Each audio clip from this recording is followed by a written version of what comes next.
Hello বন্ধুরা, সবাই ভালো আছেন?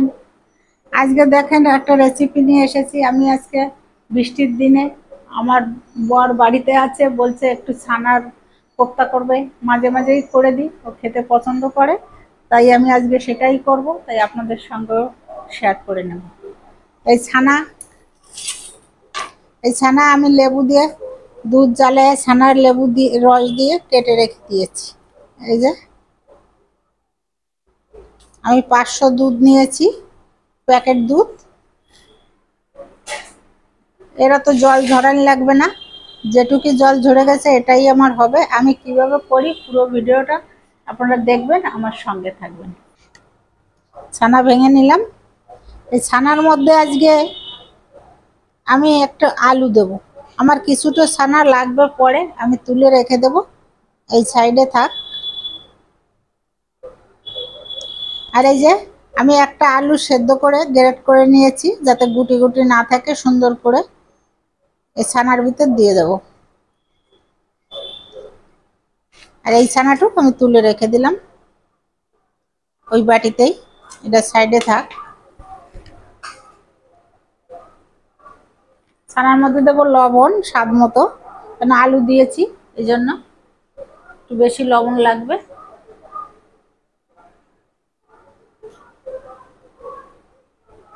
দেবো একটু জিরের গুঁড়ো অল্প করে, একটু লাল লঙ্কার গুঁড়ো দিয়ে দিলাম। এগুলো ভালো করে মিশিয়ে নেব। একটু ঘি নিয়ে নিয়েছি, ঘিটা ওর ভিতর ভালো করে মিশিয়ে দেব। ঘিটে দিলে টেস্টটা খুব ভালো হয়। আমরা যে আজকে পুরো ছানার কোপ্তাটা পুরো নিরামিষ হবে।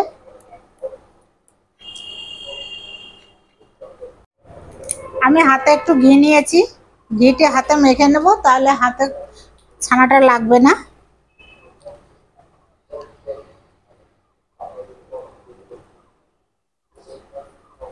প্রথমে হাতে করে এরকম গোল করে নেব।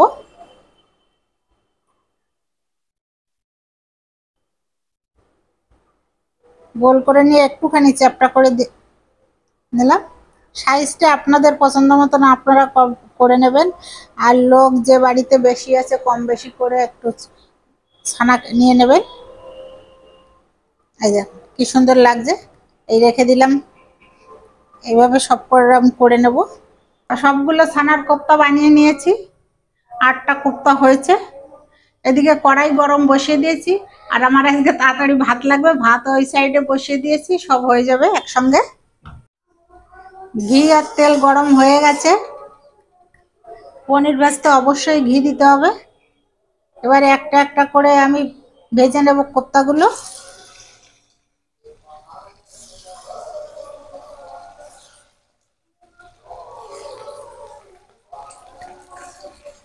একসঙ্গেই সবগুলো হলো না, দুটো থেকে গেল, হয়নি। এই কোপ্তাগুলো ভাজা হয়ে গেছে, তুলে নেব। দেখেন লাল লাল করে ভেজে নিয়েছি।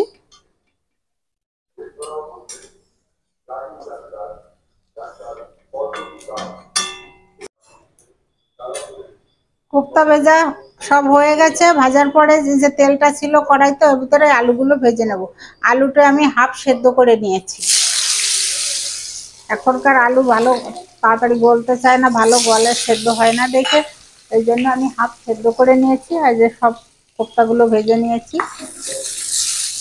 এবার আলুটাও কোপ্তার মতো ভালো করে ভেজে নেব। আলুর মধ্যে দেবো সামান্য একটু লবণ, দেবো একটু হলুদ, আলুর কালারটা ভালো আসবে। ভেজে নিই আলু। আলু ভাজা হতে হতে আমি সব মশলা দিয়ে একটু জল দিয়ে একটা পেস্ট বানিয়ে নেব। এই যে আমি এখানে 1 চামচ সস দিয়েছি, টমেটো সস এই বাটিতে। এবারে এই বাটির মধ্যে আমি দেব আদা বাটা, এই লাল লঙ্কার গুঁড়ো, জিরের গুঁড়ো, কাশ্মীরি লঙ্কার গুঁড়ো, এটা দিয়ে দেবো একসঙ্গে সব।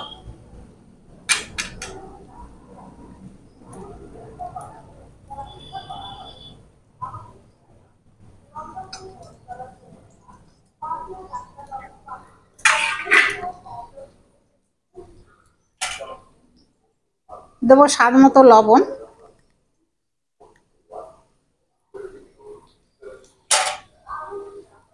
দেবো হলুদ,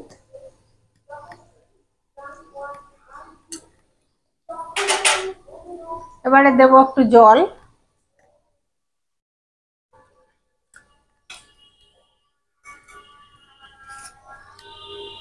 ভালো করে পেস্টটা করে নেব, মিশিয়ে নেব সবগুলো। আলু ভাজা হয়ে গেছে, এই একইভাবে লাল লাল করে ভেজে নিয়েছি কোপ্তার মতো, নামিয়ে নিলাম, সাইডে থাক। এবারে আমি কড়াইতে ওই তেলের মধ্যে দেব সর্ষের তেল,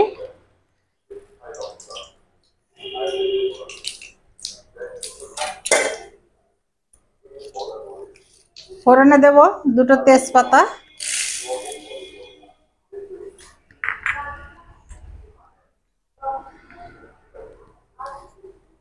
দারচিনি, গোলমরিচ, গোটা গোলমরিচ, আর দুটো এলাচ দেবো মুখ ফাটিয়ে, দুটো এলাচ দিয়ে দিলাম।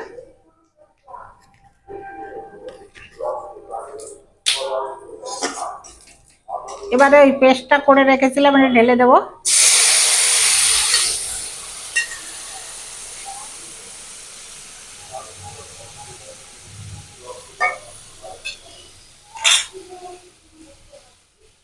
বাটিতে ধুয়ে একটু জল দিয়ে দেবো,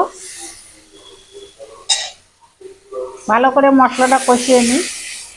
এবারে দিয়ে দেব 1 চামচ দই। মশলা কষা হয়ে গেছে, ওর মধ্যে দিয়ে দেব ভেজে রাখা আলু, আলুটা একটু ভালো করে কষে নেব, জল,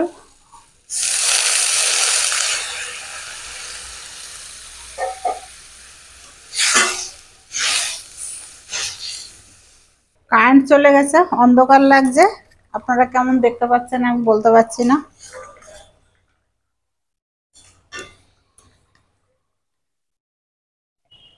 একটু এদিকে কাজ করে দিই কড়াইটা। এই দেখেন কত সুন্দর ঝোলটা হয়েছে। এবারে আমি দিয়ে দেব এর মধ্যে ওই সে কোপ্তাগুলো, ভেজে রাখা কোপ্তা,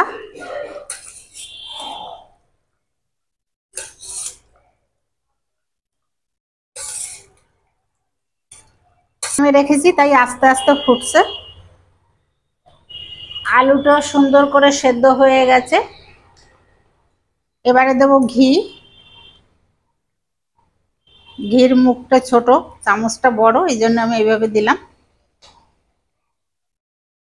দিয়ে দিলাম 1 চামচ ঘি।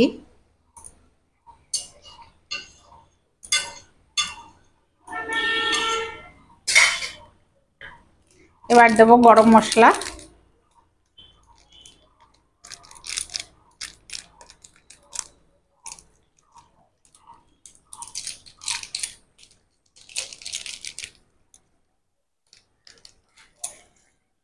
এবার একটু হালকা করে নেড়েচেড়ে নামিয়ে নেব।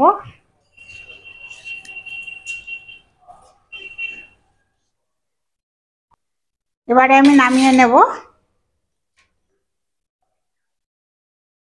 ছানার কোপ্তা কারি কেমন হয়েছে অবশ্যই কমেন্টে জানাবেন। যদি একটু আপনাদের কাছে ভালো লাগে তাহলে লাইক কমেন্ট শেয়ার করবেন। আপনাদের সঙ্গে কালকে আবার অন্যরকম ভিডিও নিয়ে দেখা হবে। এর ভিতরে আপনারা ভালো থাকবেন, সুস্থ থাকবেন। Tata, bye bye.